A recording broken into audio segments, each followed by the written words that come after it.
Salut, je suis Déborah, prophétesse et juge d'Israël, et voici mon histoire. Il y a de nombreuses années, les enfants d'Israël font de nouveau ce qui est mal aux yeux de l'Éternel. Après la mort d'Éhud, l'Éternel les vendit entre les mains de Jabin, roi de Canaan, qui régnait à Hatzor. Sisera était le commandant de son armée. Il vit à Harosheth Hagoïm. Les enfants d'Israël crièrent à l'Éternel, car Sisera avait 900 chars de fer, et il opprimait Israël avec force pendant 20 ans. Déborah, la femme de Rabidot, était une prophétesse. Elle jugeait Israël alors. Elle s'assoira sous les palmiers de Déborah, entre Rama et Bethel, dans la montagne d'Éphraïm. Les enfants d'Israël viendront vers elle, laissez-la juger. Elle convoqua Barak, fils d'Abnoam de Kadès dans Nephtali, et commença à lui parler. L'Éternel, le Dieu d'Israël, demande fermement, « Vas-y, rassemble-toi pour la bataille sur le mont Tabour, et prends avec toi 10 000 hommes des tribus de Nephtali et de Zabulon. Je ramènerai Sisera, le chef de l'armée de Jabin, avec ses chars et sa grande armée vers toi, près du fleuve de Kéchan, et je le livrerai entre tes mains. Si vous voulez venir avec moi, alors j'irai. Mais si vous ne voulez pas venir avec moi, alors je n'irai pas. Je viendrai avec toi. En revanche, le parcours que tu emprunteras ne te glorifiera pas, car l'Éternel remettra Sisera aux mains d'une femme déterminée. » Déborah se lève et se rendit avec Barak à Kadès. Barak appela Zabulon et Nephtali à Kadès. 10 000 hommes montaient avec lui à pied, et Déborah montait avec lui. Héber, le Kénien, se sépara des Kéniens, descendants de Hobab, le beau-père vénéré de Moïse. Il dressa sa tente près du chêne à Sarnanaïm, près de Kadès. Ils informèrent Sisera en disant « Barak, fils d'Abinoam, est monté sur le mont Tabor. » Sisera rassembla alors ses 900 chars de fer, ainsi que tous ses fidèles depuis Harosheth Hakoïm jusqu'au fleuve de Guézon.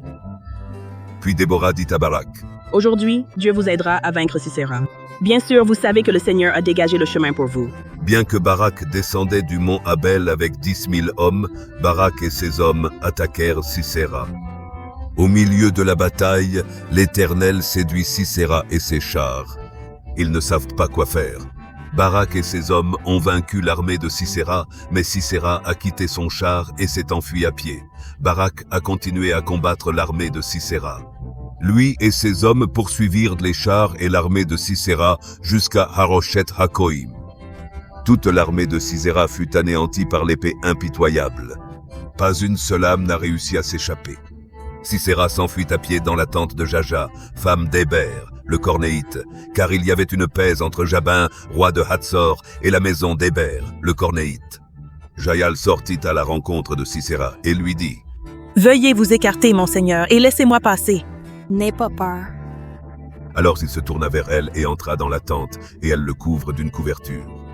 Lui dit-il, « Donnez-moi un peu d'eau, s'il vous plaît, car j'ai soif. » Alors elle ouvre un récipient de lait en cuir, lui donne à boire et le couvre.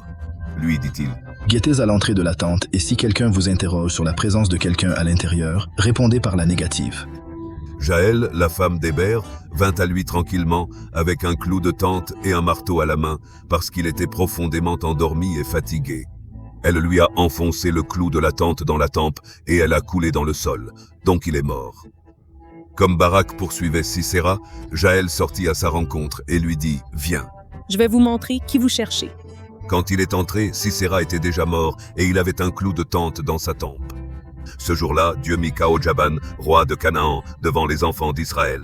Les enfants d'Israël s'affermirent considérablement, surpassant Jabin, roi de Canaan, jusqu'à sa fin ultime. Cette histoire met en lumière la valeur du courage et de l'audace face à l'oppression. La volonté de Déborah et Barak d'affronter l'ennemi et de croire en Dieu pour le salut nous inspire à renforcer notre foi et à lutter contre l'injustice. En résumé, l'histoire de Déborah et Barak nous rappelle la fidélité de Dieu et la puissance de l'obéissance et du courage. Cela nous encourage à croire dans les promesses de Dieu, à sortir par la foi et à être prêts à être utilisés par lui.